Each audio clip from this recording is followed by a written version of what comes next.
여호와의 산에 오를 자가 누구며 그의 거룩한 곳에 설 자가 누구인가? 곧 손이 깨끗하며 마음이 청결하며 뜻을 허탄한 데 두지 아니하며 거짓 맹세하지 아니하는 자로다. 그는 여호와께 복을 받고 구원의 하나님께 의를 얻으리니 이는 여호와를 찾는 족속이요 야곱의 하나님의 얼굴을 구하는 자로다. 아멘. 사랑과 은혜가 많으신 하나님 아버지, 한 주간 동안에도 저희들을 보살펴 주시고 또 인도하여 주셨다가 오늘 이 거룩한 주일에 하나님을 배웠고 경배하며 예배할 수 있도록 이 자리로 인도해 주심을 감사드립니다. 성삼위 하나님 이곳에 충만하게 임재하시며 오늘도 저희들을 만나주시고 말씀하여 주옵소서. 예수님 이름으로 기도드립니다. 아멘. 찬송가 5장입니다.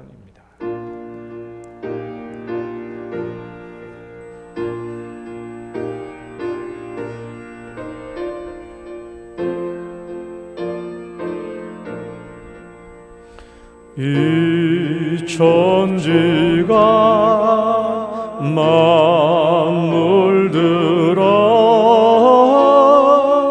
복 주시는 주 여호와 전능 성부 성자 성령 찬송하고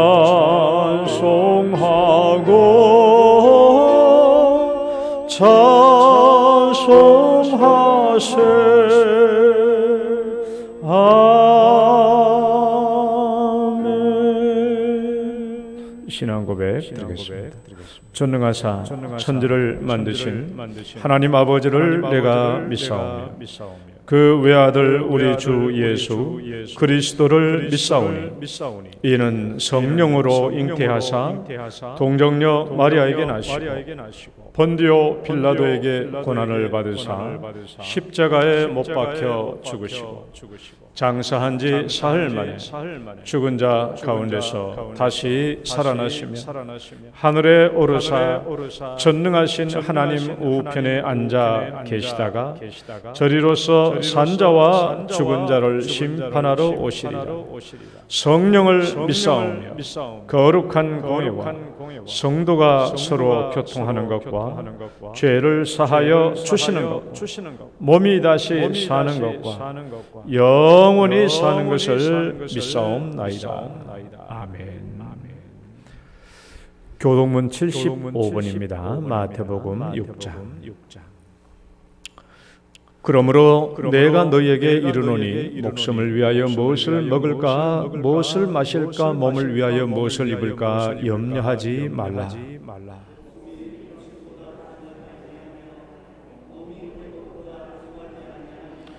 공중의 새를 보라. 심지도 않고 거두지도 않고 창고에 모아 들이지도 아니하되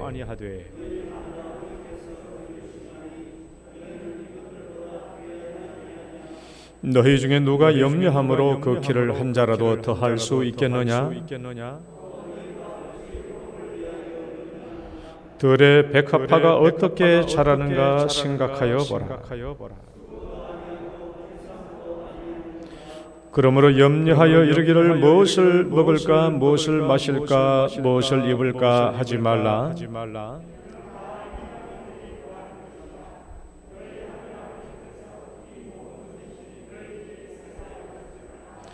그런즉 너희는 먼저 그의 나라와 그의 의를 구하라.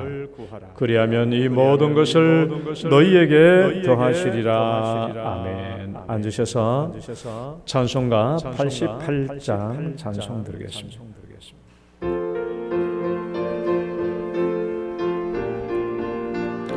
우리 박수 치면서 찬양 드립니다.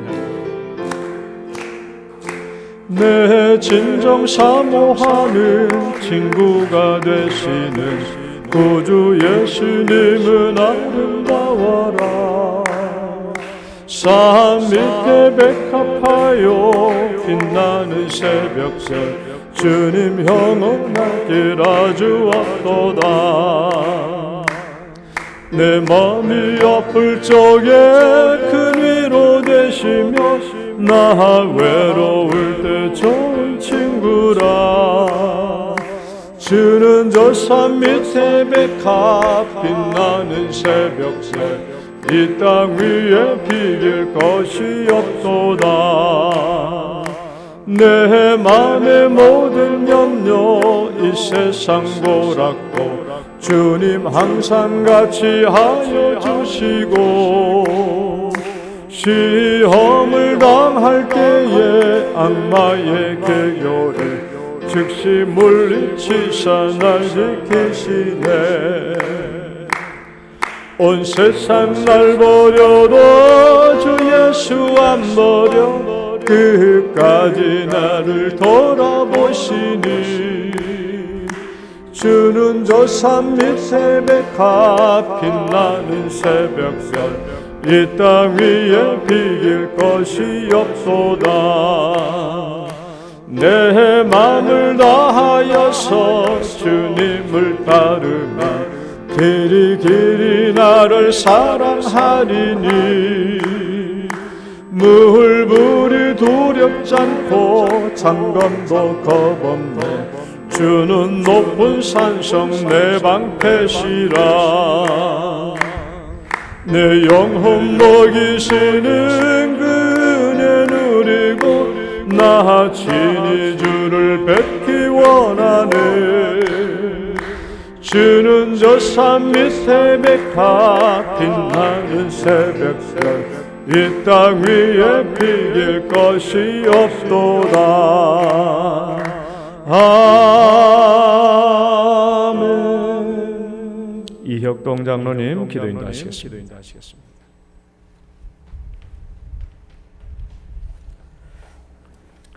사랑과 은혜가 풍성하신 하나님 아버지, 또 지난 한 주간의 삶을 감당케 하여 주시고 또 거룩한 주의 날, 복된 날 주님의 몸된 교회에 나와서 예배드릴 수 있도록 저희들의 발걸음을 인도해 주셔서 감사드립니다. 내가 세상 끝날까지 너희와 항상 함께 있으리라고 말씀하신 예수님, 이 시간 우리의 영적인 눈을 열어주셔서 이곳에 친히 임재하고 계시는 성령 하나님을 바라보게 하여 주시옵소서. 다윗은 잠잠히 하나님을 바랄 때에 나의 소망이 그로부터 나온다고 했습니다. 그는 나의 반석이시요 나의 구원이시요 나의 요새시니 내가 흔들리지 아니하리라고 고백했습니다. 하나님 아버지, 이 다윗의 고백이 저와 우리 모든 성도님들의 고백이 되기를 원합니다. 이 시간 잠잠히 하나님을 바라며 신령과 진정으로 예배드리며 감사와 찬송과 영광을 올려드릴 때에 성령의 은혜가 충만케 하여 주시옵소서. 주님의 피로 값주고 산 우리 교회가 이제 새롭게 단장하고 영적 부흥을 꿈꾸며 100 공동체 운동을 시작하려고 합니다. 이 영적인 일에 어린 유치부에서 유초등부와 중고등부 청년대학부 우리 남녀 전도회 안나회 아론에 이르기까지 우리 모든 성도님들에게 기도의 바람이 불게 하여 주시옵소서. 성령의 바람이 불게 하여 주시옵소서. 이 세상 영에 붙잡힌 우리의 마음을 성령 충만으로 새롭게 해주시고 우리의 죄와 허물을 위해 십자가에 못 박혀 죽으시고 부활의 첫 열매가 되신 예수님, 하나님의 그 크신 사랑과 은혜를 깊이 깨닫게 하여 주시옵소서. 우리들에게 믿음을 다하여 주시고 우리 마음에 하나님 나라를 사모하며 영혼 구원에 대한 열망이 일어나도록 하나님 간절히 간구합니다. 이 일에 성령 하나님께서 역사하여 주시옵소서. 예수님은 새벽에 기도하시고 온 갈릴리 마을에 다니시며 회당에서 전도하며 귀신을 내쫓으시고 나병 환자와 중풍병자를 고치셨습니다. 또 나와 복음을 위해 집이나 형제나 자매와 부모와 전투를 벌인 자는 이 땅에서 모든 것을 100배나 더 받되 박해를 겸하여 받고 내세의 영생을 받지 못할 자가 없다고 말씀하셨습니다. 하나님 사도 바울은 이 복음을 전하며 옥에 갇히고 매도 수없이 맞고 여러 번 죽을 뻔하였고 자지 못하고 굶주리고 춥고 또 헐벗었지만 하나님 앞에서 수많은 복음의 열매인 너희가 나의 영광이라고 했습니다.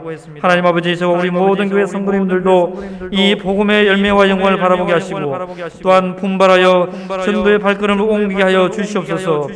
예수님은 나는 포도나무에 너희는 너희는 가지니 너희가 내게 붙어 있으면 많은 열매를 맺는다고 했습니다. 우리의 힘으로는 할 수 없지만 내게 능력 주시는 예수님 안에서 성령 하나님의 도우심으로 우리 입술에 성령의 은혜를 다하여 주옵소서. 우리의 가족과 친지와 내가 만나는 모든 이웃들에게 예수님을 전하게 하여 주시옵소서. 택한 영혼을 만나게 하시고 또한 우리가 복음을 전할 때 그들의 마음을 열어주시고 교회로 발걸음을 인도하여 주셔서 예수님을 영접하는 놀라운 역사가 우리들의 눈앞에서 펼쳐지게 하여 주시옵소서. 하나님 아버지, 치료 가운데 있는 성도님들 긍휼히 여겨 주시고 또한 낫기를 간절히 구할 때 주님의 얼굴을 비춰주셔서 은혜와 평강을 드리펴 주시고 또한 속히 치료하여 주셔서 주기를 간절히 바라고 원합니다. 하나님 또한 연로하시고 육신이 연약한 우리 성도님들 영과 육을 강건케 해주시고 성도들 가정마다 붙잡아 주시옵소서. 가정과 교회와 이웃을 섬기며 구제의 많은 열매를 심음으로 차고 넘치도록 넉넉히 채우시는 하나님의 은혜를 체험하는 저와 우리 모든 성도님들이 되게 하여 주시옵소서. 목사님 영육간에 강건케 해주시고 또한 맡겨진 약물을 섬기며 말씀을 묵상하고 전할 때마다 성령의 풍성한 은혜를 되살펴 주시옵소서. 강단에서 말씀을 전하실 때마다 은혜와 진리의 말씀으로 또한 골수를 찔러 쪼개는 능력의 말씀으로 인도하여 주시고 저희들은 듣는 귀와 깨닫는 마음 열어주셔서 아멘으로 화답하며 순종함으로 말씀의 풍성한 열매를 맺게 하여 주시옵소서. 이 나라와 이 민족을 긍휼히 여겨 주시옵소서. 하나님을 경외하게 하시고 또한 음란의 영과 세상의 모든 헛된 철학과 풍조를 걷어내 주시옵소서. 하나님의 창조 질서를 대적하며 가정과 교회와 표현의 자유를 억압하는 동성애 결혼 합법화를 위한 포괄적 차별금지법 제정을 주님 막아 주시옵소서. 이 모든 말씀 우리 주 예수님의 이름으로 기도드립니다.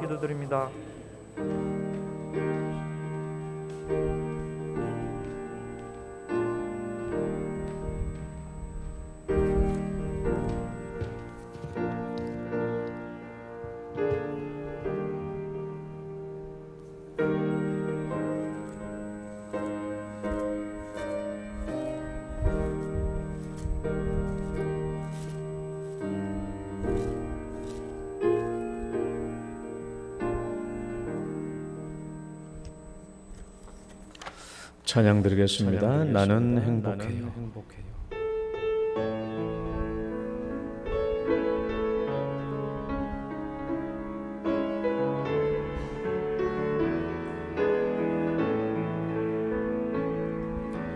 주님 한 분밖에는 아는 사람 없어요. 가슴 깊이 숨어있는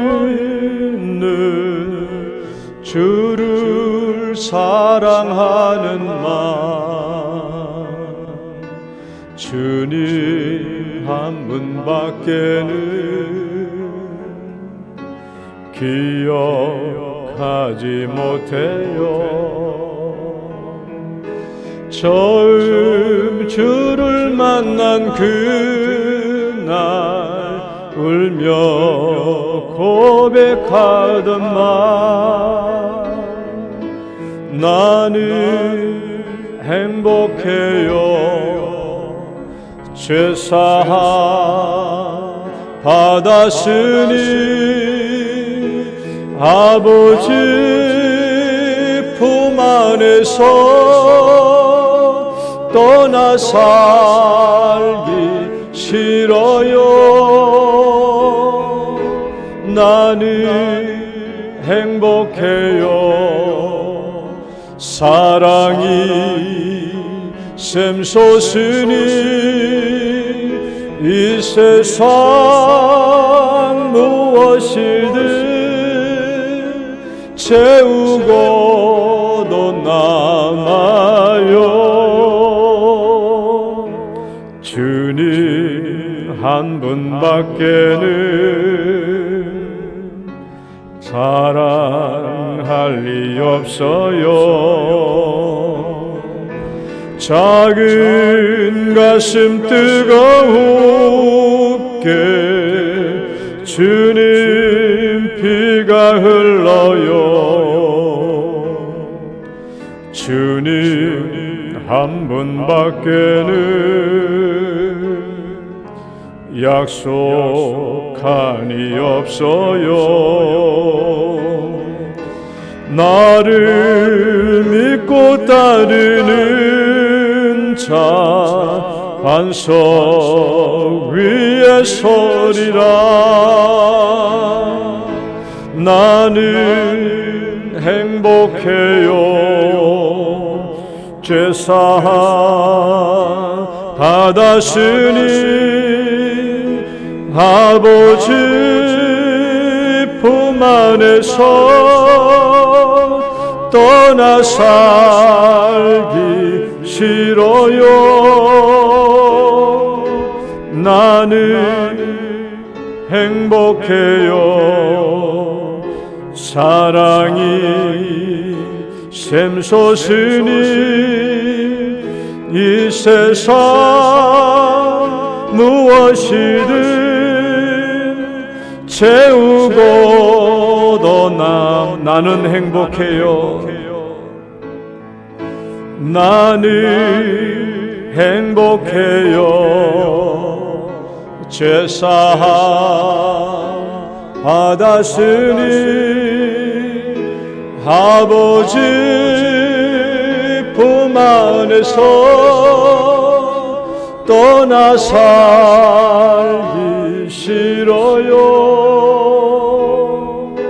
나는 행복해요. 사랑이 샘솟으니 이 세상 무엇이든 채우고도 남아요. 아멘. 오늘 주신 성경 말씀 에베소서 4장 13절부터 15절 말씀. 에베소서 4장 13절에서 15절 말씀까지.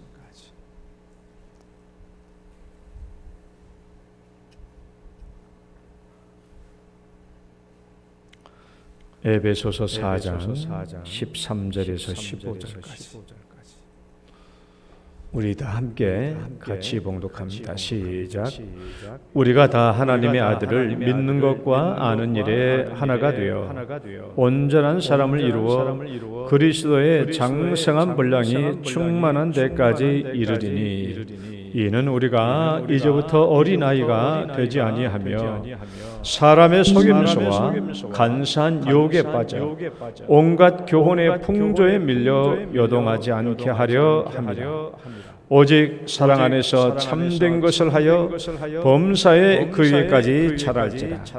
그는 머리니 곧 그리스도라. 아멘. 하나님 아버지 감사합니다. 오늘도 이 거룩한 주일에 또 우리에게 하나님의 양식 하나님의 만나를 우리에게 베풀어 주시고 우리의 영혼이 범사에 잘되기를 원하시는 하나님이신 줄 믿습니다. 오늘도 주신 말씀을 통하여 우리가 범사에 잘되어 하나님의 복을 받는 저희들 되게 하여 주옵소서. 예수님 이름으로 기도드립니다. 아멘. 할렐루야. 우리 옆 사람 축복합니다. 잘 오셨습니다. 주의 이름으로 축복합니다.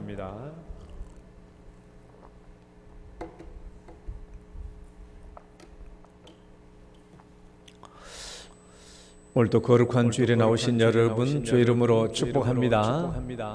우리 2층에도 축복합니다. 여러분 성경은 몇 권이 있나요? 성경이 몇 권이 성경이 하나님께서 우리에게 주신 성경이 몇 권이 있습니까?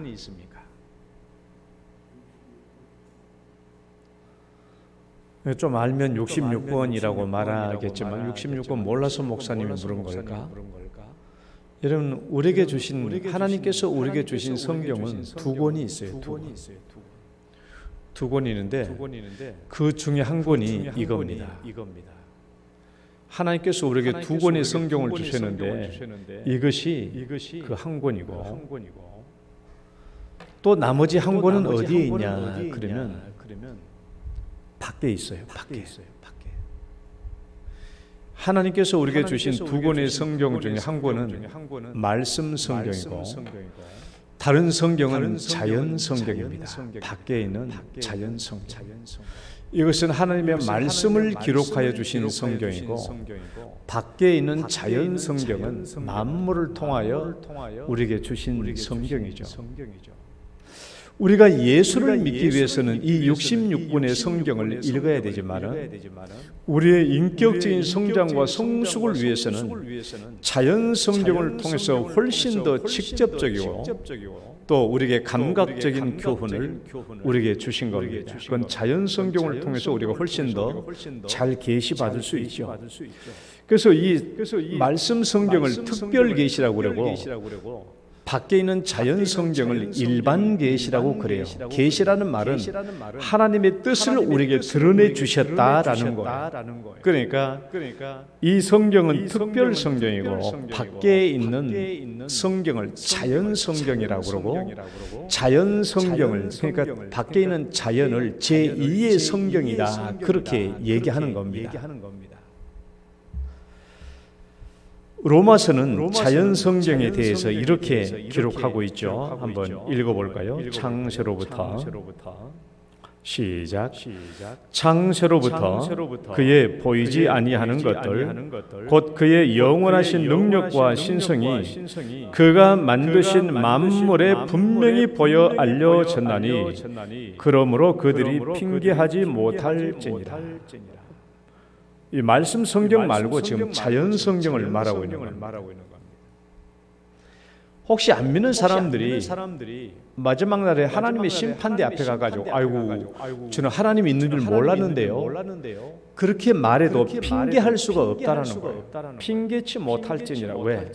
자연 만물을 통해서 충분히 하나님의 신성과 하나님의 능력과 하나님의 계시를 알 수 있기 때문에 그렇다라는 거예요. 그러므로 우리는 자연 성경을 통해서 하나님의 말씀과 뜻을 읽을 수 있어야 됩니다.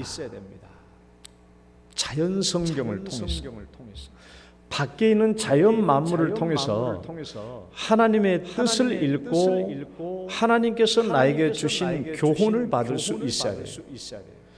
특별히 우리 인격적인 성장과 성숙에 대해서는 이 말씀 성경보다도 밖에 있는 자연 성경을 통해서 훨씬 더 직접적이고 감각적으로 교훈을 받을 수 있습니다.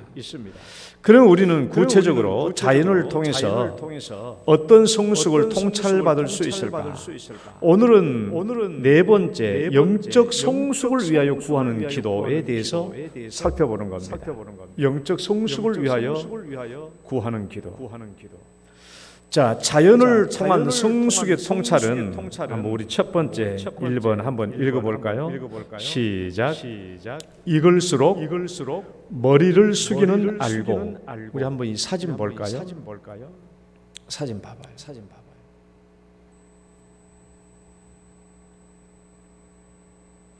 저걸 잘 봐봐요.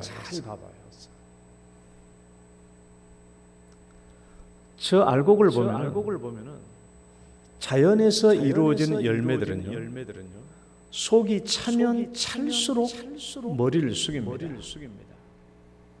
여물어지면 머리를 숙여요. 그러니까 이것은 자연의 한 성경, 자연의 한 환경입니까? 자연의 한 현상입니까? 아니면 성경입니까? 저건 성경이라는 거예요. 알곡이 차면 참만큼 머리를 숙이는 이 모습은 단지 자연의 한 현상이 아니에요. 그것은 자연 성경입니다. 저 모습을 통해서 하나님은 우리에게 가르쳐 주시는 거예요. 이게 일반 계시고 이게 자연 성경입니다. 여러분 저 벼가 처음부터 머리를 숙였나요?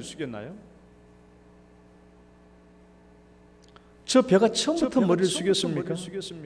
저는 시골에서 모판에 모도 뿌리고 벽시도 뿌려봤고 벽시를 뿌리기 전에 한 몇 주 동안 벼를 담가 놓잖아요. 물에 그 싹이 좀 돋으면은 뿌립니다. 이런 모판에 모를 본 적 있나요? 내가 조금 더 과장하지 않고 얘기하자 보면은 모판에 모를 봐봐요. 바늘보다 더 뾰족하게 하늘 향해 솟구쳐 있습니다. 빳빳하게 하늘 향해 솟구쳐 있습니다. 바늘보다 더 날카롭고. 이게 모내기가 끝나고 한 달 정도 지나면 벼가 자라고 벼가 패요. 벼는 꽃핀단 말을 벼가 팬다고 그래요. 두들겨 팬다 할 때처럼 팬다라고. 벼가 패요. 여러분 벼꽃이 여러분 분홍색인 줄 알죠? 벼꽃이 분홍색이에요, 빨간색이에요, 흰색이에요? 흰색이에요.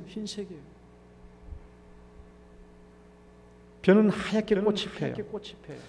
벼가 맨 처음에 하얗게 꽃이 필 때 그때 나와 있던 벼 나달 모양은 있기는 있어요.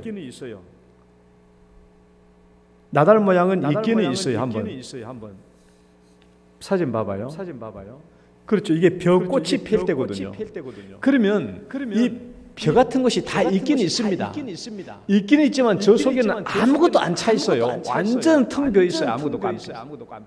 아무것도 없어요. 그러니까 저것은 절대로 머리를 숙일 수가 없어요. 속이 텅 비어 있거든요. 그런데 저게 말입니다. 시간이 갈수록 저 안에 녹말 같은 하얀 것이 들어차요. 마치 여러분 우리가 신앙생활 처음 하면 뭐 겸손이 뭔지 아무것도 몰라요. 그리스도께서 우리에게 보여주신 겸손이 뭔지 모릅니다. 몰라요. 교회 처음에 누가 압니까? 그러나 신앙생활 한 걸음 한 걸음 하면서 예수님께서 이 땅에서 오신 그 겸손과 사랑을 우리가 알게 되죠. 예, 저 벼도요. 시간이 지나면 지날수록 양분이 이 나달에요. 차요. 녹말 같은 것이 찹니다. 녹말. 그럼 쉽게 말하면 물컹물컹한 이 액체가 차요. 액체가 찹니다. 점점 차올라요. 점점 차오르고 점점 통통해지죠. 점점 통통해져. 그리고 나중에 알곡이 되면 진짜 여물어져요. 진짜로. 머리를 숙이게 됩니다. 통통해져 가지고 딱딱하게. 그럼 우리는 학교 왔다 갔다 하면서 이상 먹고 있다가지고 까먹잖아요. 그 뭐가 맛있다고. 그 까먹고 다니고. 통통 열매. 알곡이 되었기 때문에 스스로 그 무게만큼 머리를 숙입니다. 무게만큼 머리를 숙여요.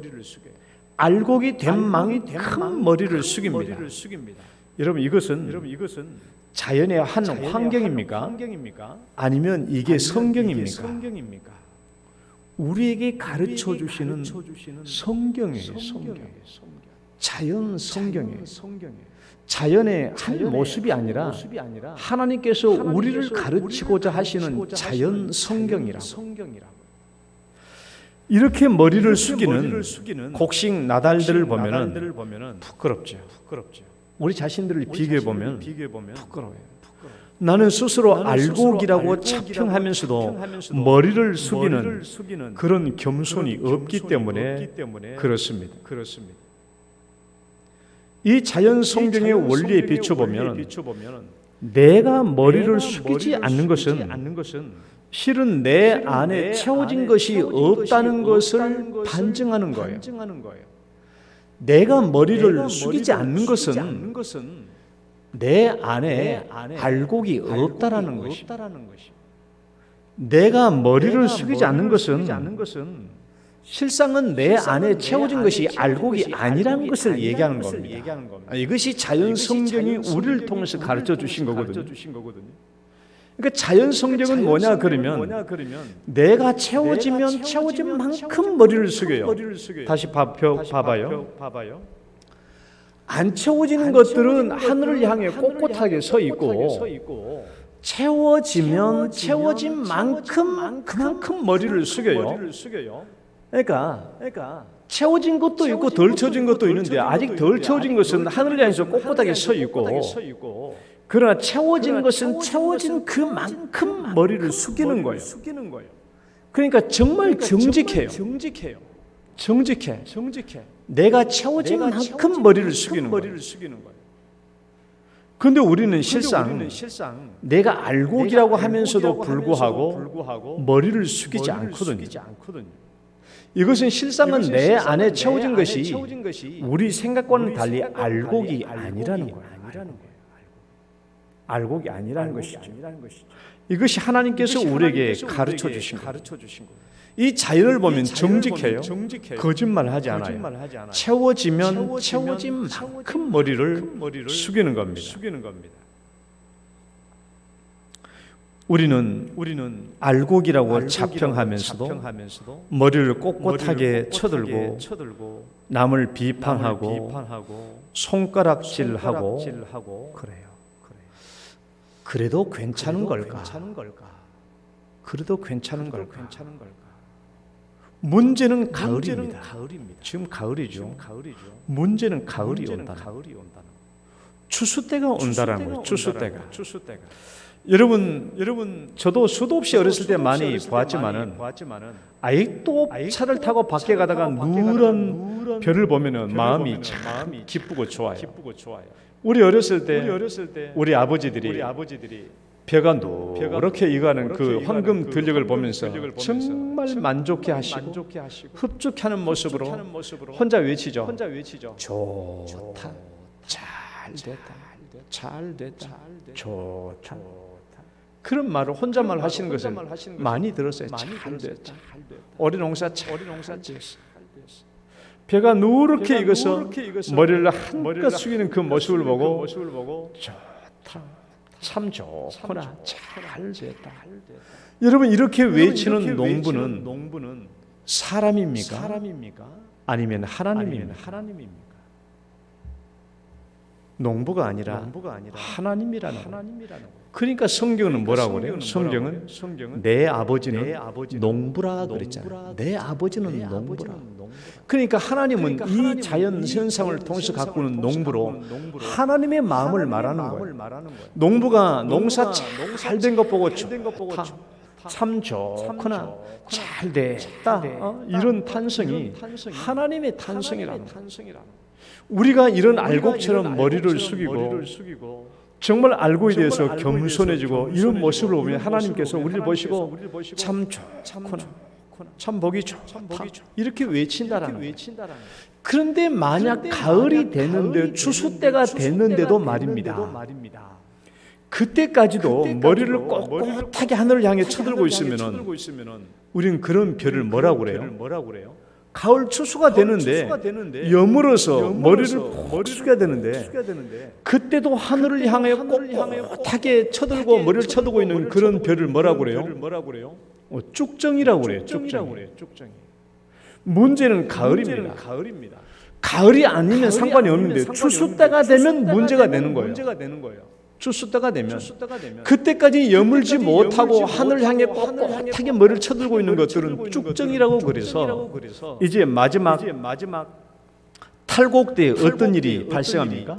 탈곡하면 알곡들은 부대 가만히 담겨지고 그리고 곡식 창고에 들어가지만은 이 쭉정이들은 바람에 날려가지고 나중에 농부가 다 풀로 태워버리잖아요. 풀로 태워버리는 거예요. 농부가 알곡은 붙잡아서 알곡은 가마니에 부대에 넣어서 창고에 집어넣고 쭉정이는 한 군데에 모아 불로 태워버리는 이 모습은 농부가 추수하는 한 장면이 아니에요. 이것은 하나님의 성경인 겁니다. 성경. 심판을 얘기하는 거예요. 그러니까 이 성경도 똑같이 얘기하는 거예요. 추수 때가 되면 이 세상의 끝날인데 이것은 심판이다라고 하나님이 말씀하신 것이죠. 성경은 그렇게 기록해 놓은 거예요. 읽어봐요. 추수 때는 시작. 추수 때는 세상의 끝이요.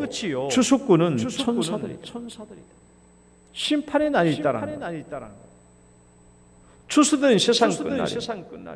가을의 추수는 그냥 가을을 말하는 게 아니에요. 하나님은 언젠가 우리에게 심판의 때가 있다라는 것을 얘기하는 겁니다. 또 읽어볼까요? 손에 키를 들고 시작. 손에 키를 들고 자기의 타작마당을 정하게 하사 알곡은 모아 곡간에 들이고 쭉정이는 꺼지지 않는 불에 태우시리라. 자연 성경이에요. 세상에 있는 것은 밖에 있는 성경이라고요. 말씀 성경이 아니라 밖에 있는 성경이에요. 또 읽어봐요. 둘 다 시작. 둘 다 추수 때까지 함께 자라게 두라.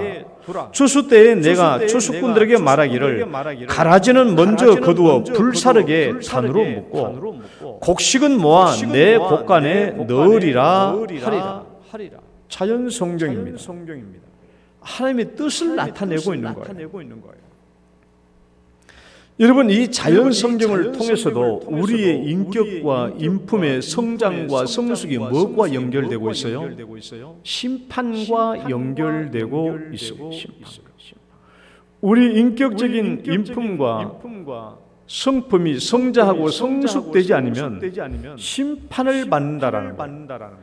알곡과 가라지가 갈라지고 알곡과 가라지가 갈라지고 알곡과 쭉정이가 갈라지고 그다음에 천국 창고와 지옥 불의 운명이 갈라진다라는 거예요. 이것이 하나님께서 자연을 통해서 우리에게 계시해 주는 것인데 성경하고 다를 바가 아무것도 없죠. 이게 자연 성경이에요. 그래서 우리는 자연에서 맺어지고 있는 저 알곡들을 보면서 우리는 하나님의 뜻을 읽고 하나님의 교훈을 받으면서 나는 저 알곡처럼 여물어가고 있는가? 알곡들은 정직하게 거짓 없이 알곡이 참만큼 머리를 숙이는데 나는 정말 저 알곡처럼 되어가고 있는지를 통찰해야 되는 겁니다. 첫 번째 자연 성경에서 가장 일반적으로 우리가 볼 수 있는 모습이고요. 두 번째는 읽어볼까요? 두 번째 시작.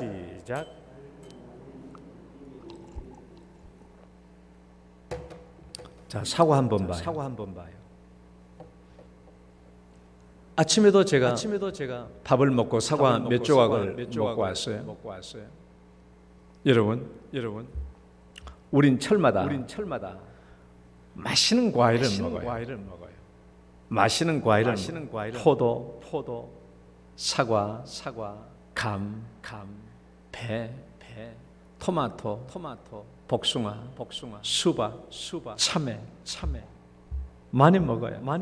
여러분 저런 과일을 먹을 때마다 여러분 뭘 느끼십니까?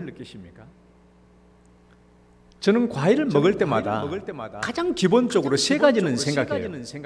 첫 번째 읽어봅시다. 시작. 하나님께 드리는 감사. 나는 이거 안 잊어요. 과일을 먹을 때마다 여러분 여름에 운동하고 와가지고 집에서 시원한 수박 냉장고에 꺼내가지고 한번 먹으면 얼마나 시원하고 달콤한지 몰라. 산에 등산 가가지고요 잠시 쉴 때 사과 하나 깨물어 먹어봐요. 얼마나 맛있는지 몰라. 도대체 하나님은 어떻게 이렇게 아름답고 이렇게 맛있는 과일을 이렇게 만들어 주셨을까? 어떻게? 정말 감사하죠. 정말 감사해요. 어떻게 하나님께서 만들어 주셨어요? 여러분 잘 봐요. 이 말씀 성경과 자연 성경의 첫 페이지는 똑같아요. 이 말씀 성경의 첫 페이지도 뭐가 있어요? 태초에 하나님이 천지를 창조하신. 이 자연 성경을 봐도 첫 페이지가 뭐예요? 태초에 하나님이 천지를 창조하신. 우리는 이 자연 창조를 통해서 우리가 첫 번째 하나님께 가지는 마음이 감사잖아요. 감사해요. 자연 만물은 우리가 자연 만물을 대하는 첫 번째 느끼는 게 뭐냐? 감사죠. 이 아름다운 자연을 주셨다. 이 거기다가 이런 과일까지 주시다니 얼마나 감사한 일인가. 이러니까 감사라고 하는 것은 마음의 한 상태가 아닙니다. 감사는 단지 마음의 한 상태가 아니라 인격을 지탱하는 한 틀이에요. 한 틀. 우리가 인격이라고 그래요. 격은 우리 인간의 성품을 이루는 큰 틀을 말하거든요. 틀. 그러니까 감사는 마음의 한 상태를 말하는 것이 아니라 우리의 인격의 한 틀을 만들고 있는 부분이에요. 왜? 이 창조의 자연세계를 통해서 우리가 매번마다 느껴야 되는 것이 감사가 기본적으로 있어야 되는 거예요. 기본적으로 우리는 감사가 있어야 돼요. 이게 인격의 한 틀이에요. 한 틀. 성숙한 만큼 감사하고, 따라봅시다. 성숙한 만큼 감사하고 감사한 만큼 성숙하다. 예, 성숙과 감사는요 비례해요. 비례합니다. 감사를 많이 한 사람은 성숙한 사람이고, 성숙한 사람은 성숙한 만큼 감사를 하게 돼요. 그래서 우리는 맛있고 달콤한 열매를 보면서 우리는 내가 하나님께 감사를 드리고 있는가 하는 것을 생각해야 돼요. 내 신앙의 인격 속에 감사가 내 인격의 한 틀로 자리 잡고 있는가 생각해야 돼요. 두 번째 과일을 먹을 때마다 생각하는 것은요. 둘째 읽어봐요. 시작. 즐거움과 기쁨을 주는 달콤한 맛이죠. 달콤한 맛. 이 과일을 먹을 때마다 이 달콤한 맛 때문에 우리는 먹으면서 한편으로 뭘 생각하냐? 나는 달콤한 맛을 내고 있나? 나는 달콤한 맛을 내고 있는가? 사람들에게 달콤한 맛을 이웃들에게 내고 있는가라는 것을 생각하죠. 혹시 나는 쓴맛을 내고 있지 않나? 나는 맛도 없는 밋밋한 맛을 내지는 않나? 아니면 난 정말 달콤한 맛을 내고 있는가? 이걸 생각하게 되는 거예요. 그러니까 빨갛게 열리는 저 열매를 보면 우린 자연의 한 현상이 아니라 이것을 성경이라고 읽어야 되는 거예요. 이 맛있고 달콤한 이 열매를 보면서, 과일을 보면서 나도 저 과일처럼 달콤한 맛을 내고 있나? 내 삶은 달콤한 맛을 내고 있는가라는 것을 생각하도록 하기 위해서 하나님께서는 우리에게 자연 속에 저 달콤한 과일을 열게 하신다라는 거예요. 그러니까 그냥 맛있는 과일 한 입 꽉 베어 먹는 것으로 만족할 것이 아니라 나는 저렇게 내 삶은 저렇게 달콤한 맛을 내고 있는가 하는 것을 생각하라는 것이죠.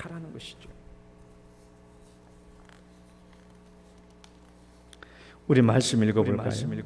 내가 사랑하는 자를 위하여 시작. 내가 사랑하는 자를 위하여 노래하되 내가 사랑하는 자의 포도원을 노래하리라. 심히 기름진 산에 땅을 파고 돌을 지하고 극상품 포도나무를 심었도다.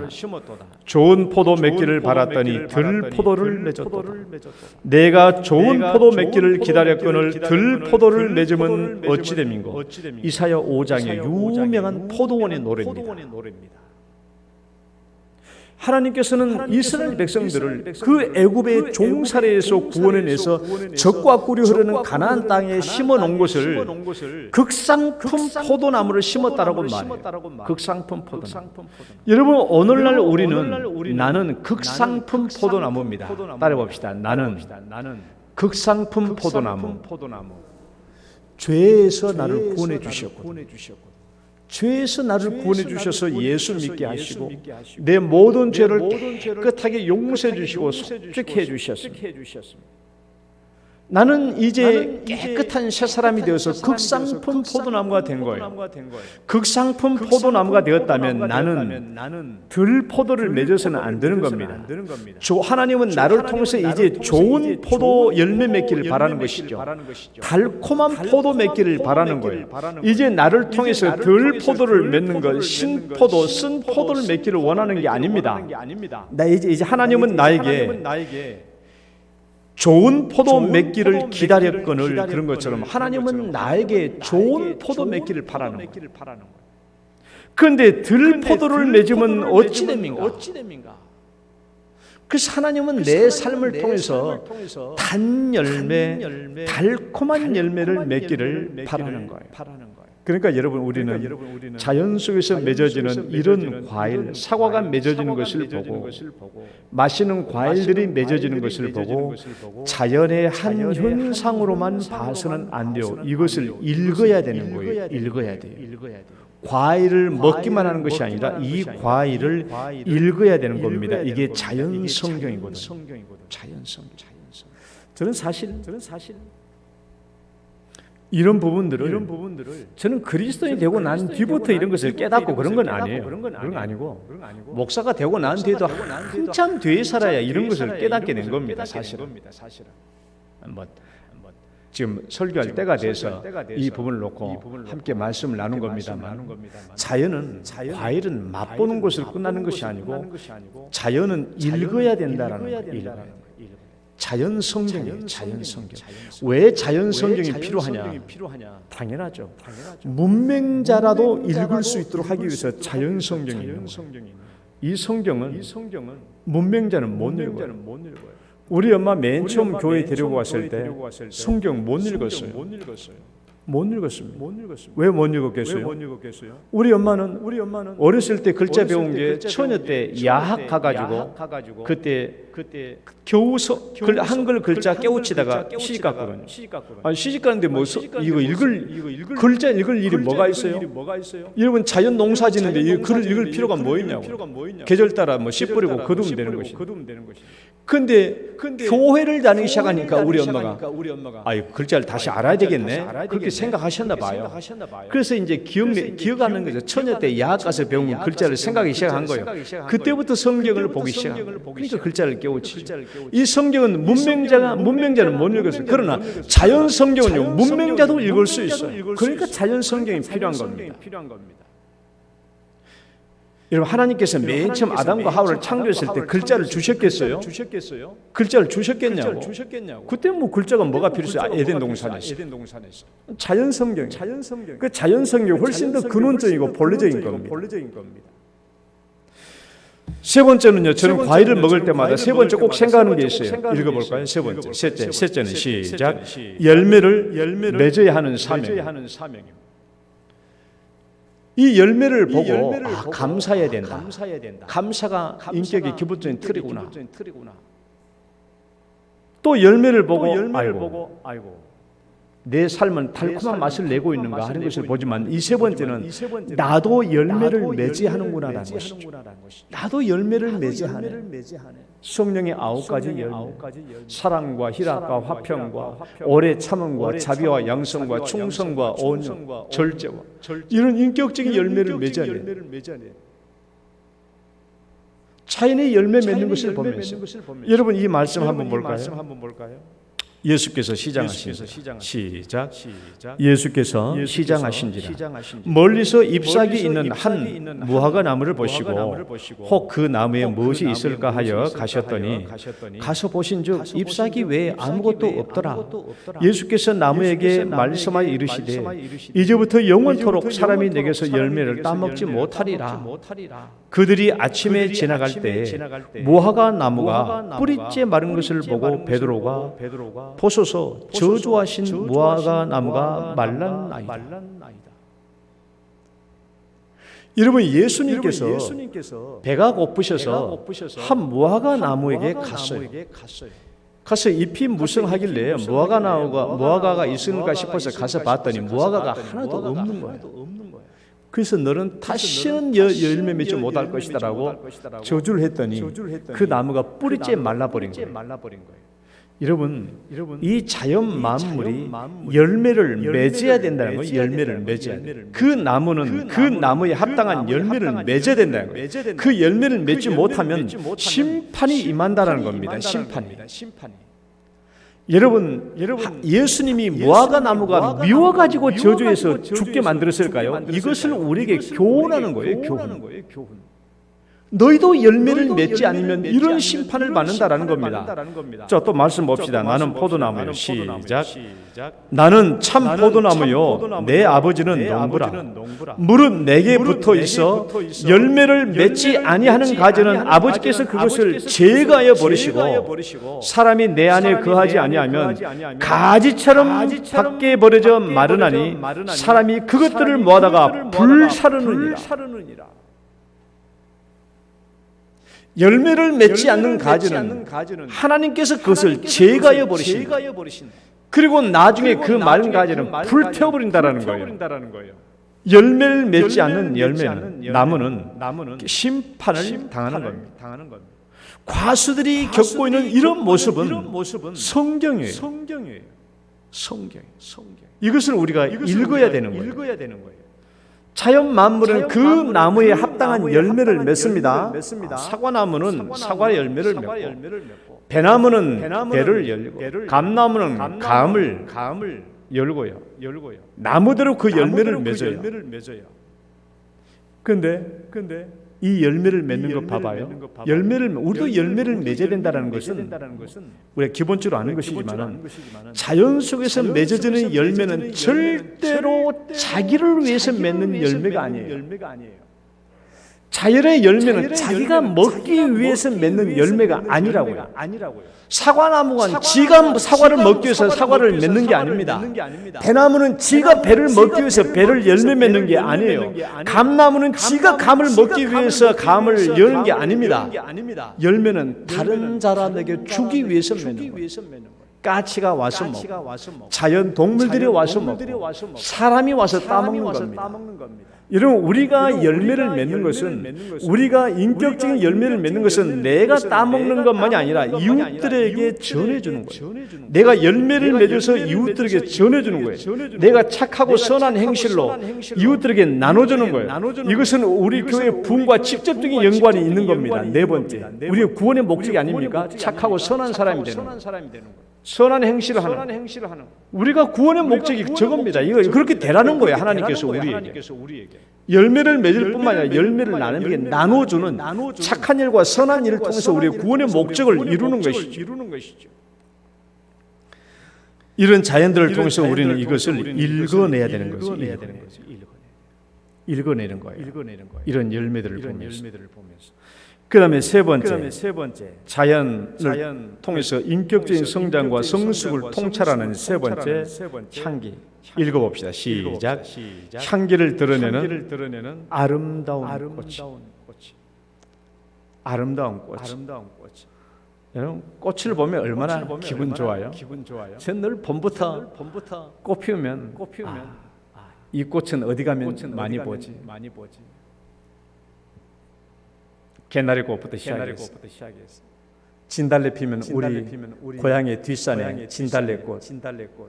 우리 집은 가장 우리 마을에서 꼭대기에 있고요. 그 뒤에는 우리 산이에요. 그 산에 피어 있는 진달래꽃 얼마나 흐드러지게 피어 있습니다. 그 많은 진달래 얼마나 좋아요. 해바라기 꽃 피죠. 봄에는 아카시아 꽃 피죠. 라일락이 꽃 피죠. 등나무 꽃 피죠. 겨울에 눈이 와도 동백꽃 피죠. 여러분 아마 경상도 지방은 잘 모를 거예요. 동백꽃에 대해서. 우리 서면은요. 산에 가면 동백숲이에요. 그러니까 겨울에도 하얀 눈이 내려도 가보면 동백꽃이 파랗게 피어 있어. 얼마나 경외스러운지 모르고. 동백꽃.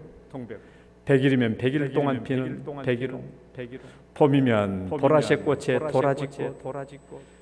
따뜻한 봄날에 무덤가에 앉아 있으면 할미꽃. 얼마나 많은 꽃. 야생에 피는 민들레, 이름 모를 제비꽃, 야생화 얼마나 많은 꽃들이 핍니까? 우리는 왜 이 꽃들을 보면서 이게 하나님의 성경인 것을 알지 못할까? 왜 이 꽃들을 보면서 우리는 하나님의 성경을 읽을지 못할까?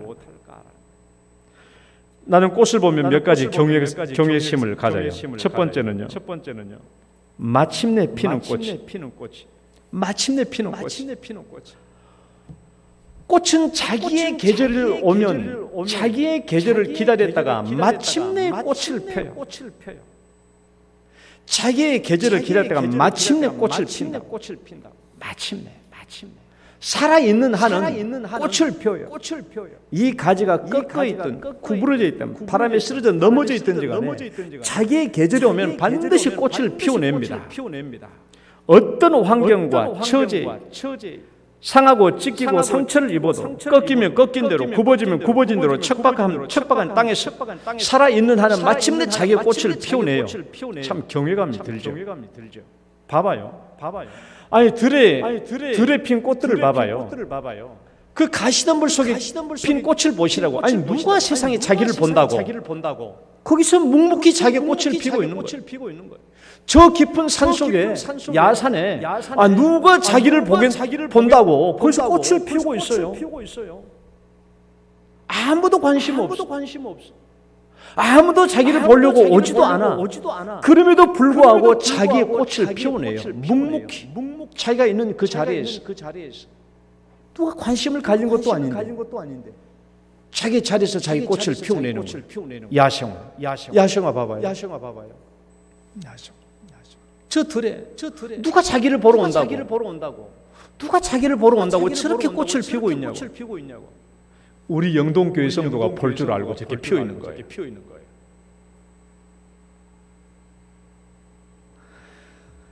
이게 성경입니다. 우리는 누가 나를 보든 보지 않든 내 자신이 피워야 할 꽃을 피워내는 거예요. 여러분 저 꽃들이 꽃을 피는 것은요 자기의 정체성을 나타내는 거예요. 나는 민들레니까 민들레 꽃을 피는 것이고 나는 할미꽃이니까 할미꽃을 피워내는 거 자기의 정체성을 나타내는 것입니다. 여러분 우리들도 누가 보든 안 보든지 간에 누가 보든 안 보든 나는 나대로의 정체성의 꽃을 피워내야 돼요. 나는 나대로의 정체성을 피워내야 돼요. 이게 뭡니까? 하나님의 형상의 아름다움을 피워내야 되는 거예요. 하나님의 고귀한 아름다운 형상을 내가 피워내야 되는 겁니다. 이게 우리 자신들이 내 자신이 피워내야 되는 거예요. 누가 나를 보든 안 보든 나에게 관심을 가지든 안 가지든 간에 나는 어디서든 묵묵하게 하나님의 고귀한 형상을 꼭 피워내야 되는 거예요. 이것이 우리의 사명이죠. 누가 시켜서가 아니라 강요해서가 아니라 알곡들이 누가 강요해서 머리 숙입니까? 저 꽃들이 누가 강요해서 피워냅니까? 아니잖아요. 우리 스스로 내가 알아서 스스로 꽃을 피워내는 거예요. 교회 청소 누가 하라고 해야 합니까? 내가 스스로.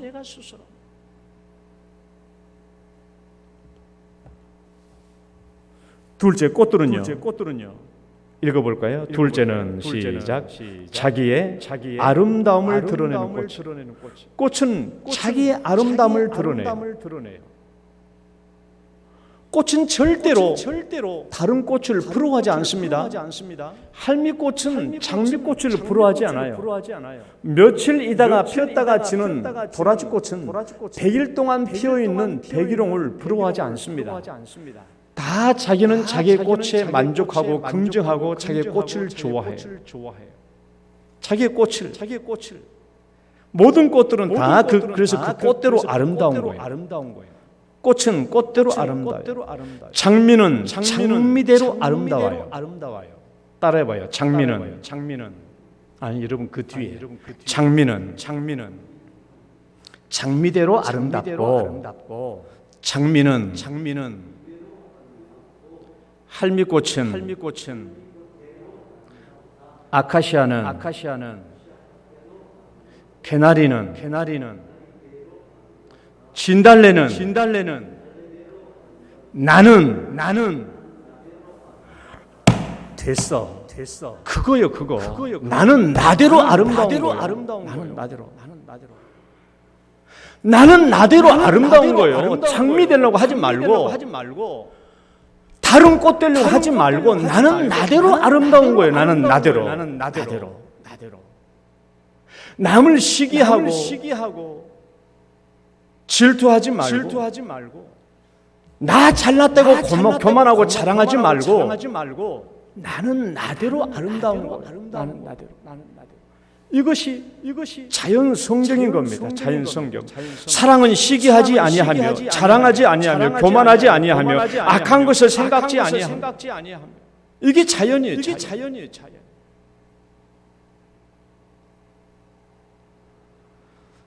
셋째는요. 읽어봐요. 마지막 셋째는 시작. 향기를 내뿜는 꽃. 모든 꽃은 그 꽃에 고유한 향기를 가지고 있죠. 꽃이 피면 벌이 날아들고 나비가 날아들어요. 꽃은 향기가 있어요. 여러분 아카시아 꽃, 라일락, 장미꽃, 등나무꽃, 치자나무꽃 피면은 주변이 얼마나 냄새가 진동합니까? 진동해요. 꽃 냄새로. 이런 향기를 보면은 항상 느끼죠. 나는 정말 향기를 나타내는 사람. 정말 나는 향기를 나타내는 사람인가? 나는 사람들에게 향기가 뿜어지고 있는 걸까?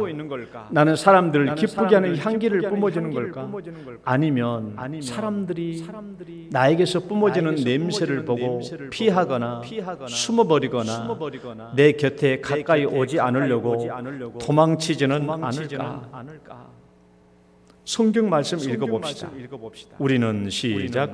우리는 구원받는 자들에게나 망하는 자들에게나 하나님 앞에서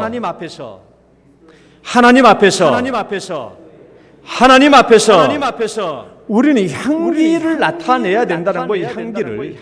저 꽃들이 향기를 나타내는 것처럼 우리도 향기를 나타내야 된다는 겁니다. 꽃만 향기를 나타내는 것이 아니라 사람도 향기를 나타내야 된다는 거예요. 그러니까 우리는 이 자연 마무리 꽃을 보고 그냥 꽃 향기만 생각해서는 안 되고 나는 정말 좋은 향기를 나타내는 사람인가? 그래서 사람들이 좋아하고 사람들이 기뻐하는 그런 사람인가라는 것을 생각해 보라는 것이죠. 말씀을 맺습니다. 오늘 사실은 오늘 설교 제목대로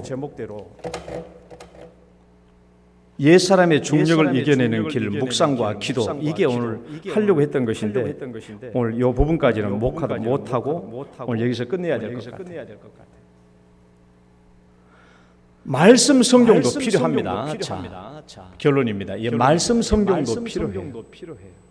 우리가 오늘 성경 읽었잖아요. 13절부터 15절 읽었어요. 예수 그리스도의 장성한 분량이 충만한 데까지 자라야 된다. 예수 그리스도까지 자라가야 된다. 이 말씀을 우리에게 하고 있는데 이 인격적인 성장과 성숙의 당위성을 얘기하고 있잖아요. 이 성경은. 말씀 성경이 우리에게 예수님을 닮아가야 되고 우리 안에 예수님을 가득 채워야 되고 예수님까지 자라가야 된다고 우리 인격 성장과 성숙의 당위성을 말씀하고 있는 것인데 우리가 방금 통찰해서 본 자연은요, 자연 성경은 이것을 훨씬 더 구체적으로, 훨씬 더 감각적으로, 훨씬 더 시각적으로 우리에게 가르쳐주고 있다라는 거예요. 가르쳐주고 있는 거예요. 우리는 이 자연 성경을 통해서 내 자신의 부족함과 내 자신의 온전치 못함을 깨닫게 하고 내 자신을 부끄럽게 해요. 여러분, 우리가 사람을 사람에 빗대놓고 너 저 사람처럼 되라, 너 왜 저 사람처럼 못되냐라고 말하면 모멸감이 들고 이런 비교에 대해서 열등감이 들지만은 우리가 고개를 숙이는 알곡에 내 자신을 비춰보고 향기를 나타내는 꽃에 내 자신을 비춰보고 열매를 맺고 있는 저 과수나무에 내 자신을 비춰보면은 모멸감이나 모욕감이나 이런 상한 감정을 갖지 않으면서도 불구하고 내가 깊숙하게 마음속에 교훈을 받을 수 있어요.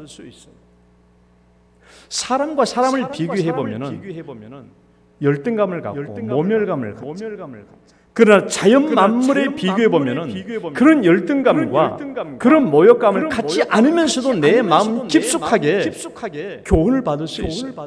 그 자연 성경이 좋은 이유입니다. 여러분 가을이죠. 가을이 왔습니다. 여러분 자연 성경을 읽어보시는 가을 되시기를 주의 이름으로 축원합니다. 하나님 아버지 감사합니다. 하나님께서 우리에게 말씀 성경도 주셨고 또 자연 성경도 주셨습니다.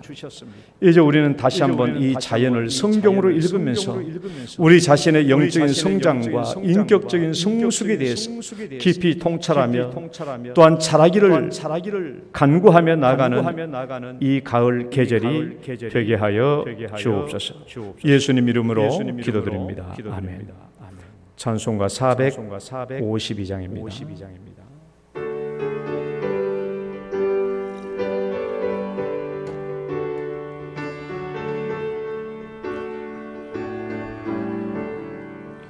내 모든 소원 기도의 제목 예수님 닮기 원함이라. 예수님 형상 나 입기 위해 세상에 보아 아끼지 않네. 예수님 닮기 내가 원하네. 날 구원하신 예수님을 내 마음속에 지금 고도사 주님의 형상 인치소서.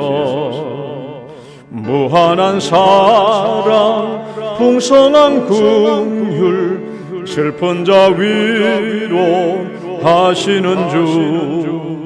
길 잃은 죄인 부르는 예수 그 형상 담게 하옵소서. 예수님 닮기 내가 원하네.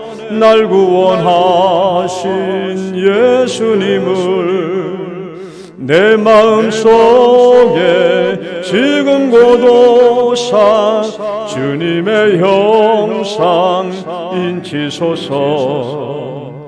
겸손한 예수 거룩한 주님 원수의 멸시 참으시사 우리를 위해 고난을 받은 구주를 닮게 하옵소서. 예수님이 내가 원하네. 날 구원하신 예수님을 내 마음속에 지금 고도사 주님의 형상 인치소서. 아멘.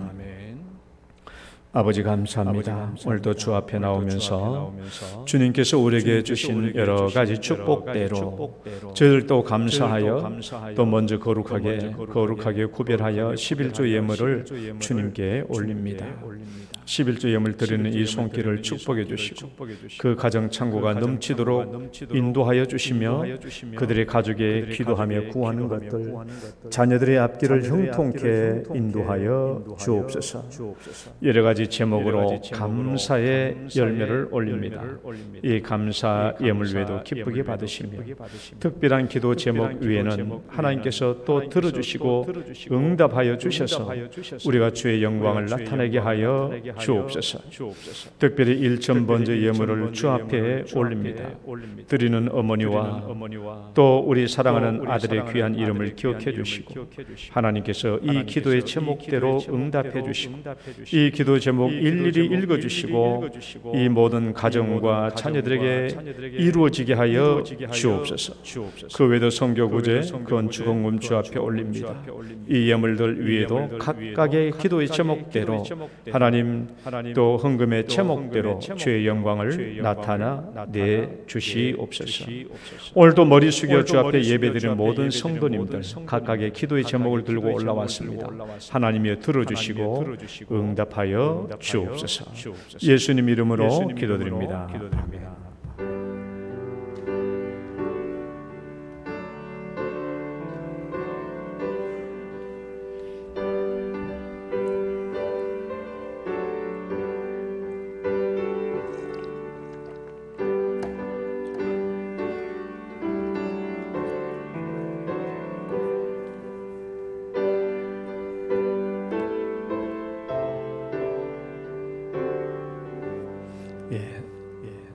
교회 소식 잠시 보겠습니다. 당회는 2부 예배 후에 1시 30분에 있겠습니다. 또 8주 연속 금요 기도에 우리 정교인 참석해 주시고요. 이번 주 금요일은 강사로 유은규 원로 목사님, 지묘교회 원로 목사님 오셔서 말씀을 전해 주시겠습니다. 지난 주일은 59명 출석했는데 그 전주에는 57명에서 2명 늘었어요. 100명 정도 오셔서 기도하셔야 되는데 더 많이 나오시기를 바랍니다. 오늘 오후 예배는 대청구와 연합 예배로 드립니다. 우리 손성락 간사님이 오셔서 또 간증과 특강과 또 찬양 함께 해주시겠습니다. 함께 오셔서 참여해 주시면 감사하겠고요. 학습 세례 교육이 있습니다. 목회 스페셜란을 참조하시고요.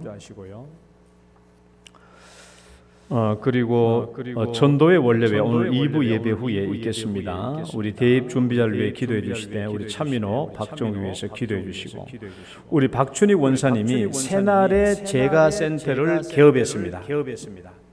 새날의 제가센터. 그 새날의 제가센터는 그겁니다.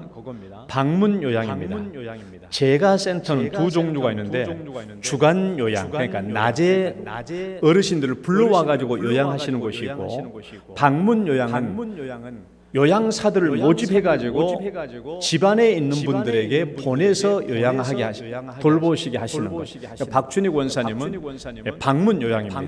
그래서 이제 박춘희 원사님이 이제 우리 그 요양사들을 또 모집해야 되고 그리고 또 집에서 돌보실 분들, 집에 제가 있는 노인들 그분들을 이제 돌봐야 됩니다. 그래서 이제 오늘부터는 이제 우리 가족들에 있는 우리 가족들의 어르신들 이제 돌보는 경우는 다 우리 박춘희 원사님을 믿으시기 바랍니다. 박춘희 원사님한테 맡기시면 돼요. 가실 때 나에게 맡겨 주십사 하고 광고용으로 새날의 제가센터 물티슈 두툼한 물티슈 있으니까 한 사람당 한 개 가져가면 안 돼요. 한 가정당 한 개씩 가져가 주시면 감사하겠습니다. 드디어 결혼이 있습니다. 우리 집 시온이 결혼하는데 이번 주 토요일 날 12시 50분에 M스타하우스 웨딩홀 2층 모닝스타홀에서 결혼식을 합니다. 주의하실 점은 추구기금을 받지 않는다라고 했는데 잘못 써놨어요. 추구기금은 받지 않아요. 잘못 써놨어요. 추구기금이 이미 받았어요. 그러니까 왜 이랬냐 그러면 우리 가정에서 가정 예배 때 우리가 결론을 의논해서 결론해서 그래도 우리가 담임 목사 가정으로 지금까지 성도들에게 받은 게 한두 개가 아닌데 담임 목사로서 받아먹은 게 한두 가지가 아닌데 결혼식 때만큼은 우리가 성도님들에게 식사를 대접하는 게 맞다. 그래가지고 우리 성도님들에게는 추구금을 안 받습니다. 그러나 우리 교회 성도 아니신 분들한테는 받아요.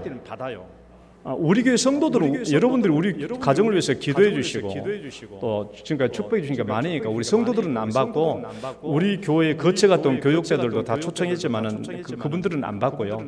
다른 교회 성도들은 받습니다. 다른 교회 사람들은 내가 받아요. 악착같이 받아내야 되죠. 내가 준 것도 있는데.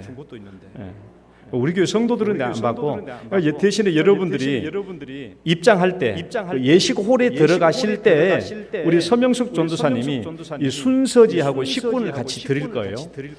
혹시라도 식권이 없으신 분들 우리 서명숙 전도사님 가서 받으시면 됩니다. 그러니까 예식홀에 그냥 들어가시면 돼요. 혹시라도 아이고 나는 막 목사님께 막 드려야 되겠습니다 하고 추구금 가지고 오면 받기는 받습니다. 받기는 받지만 다시 또 돌려줄 거예요. 그러니까 그걸 왜 이중으로 하면 교육자들이 힘들잖아요. 그러니까 문목사가 오랜만에 통 크게 한번 쏜다라고 하시니까 여러분 오셔서 식사 맛있게 참치처럼 맛있게 드시면 됩니다. 안 오시면 안 돼요. 아니 또 그 기본 매수가 있는데 안 와버리면 그거 물어내야 되거든요. 예약해 놓은 기본 매수가 있는데 사람이 안 와버리면 기본적으로 물어내야 되는 거예요. 그 매매를 다. 그러니까 여러분 오셔서 많이 축복해 주시면 감사하겠습니다. 그다음에 우리 주보 속에 보면은 이거 있었죠.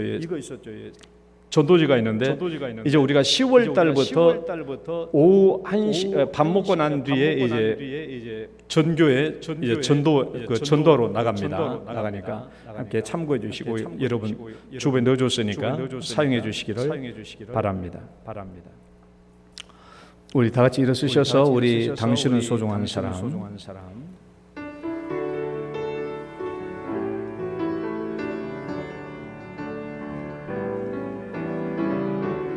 당신은 소중한 사람, 당신은 존귀한 사람, 이 세상에 하나뿐인 당신은 내게 너무나도 소중한 사람. 그런 당신을 사랑해요. 그런 당신을 축복해요. 사랑받기에 합당한 당신을 주의 이름으로 사랑함, 주 이름으로 축복합니다. 주의 이름으로 축복합니다.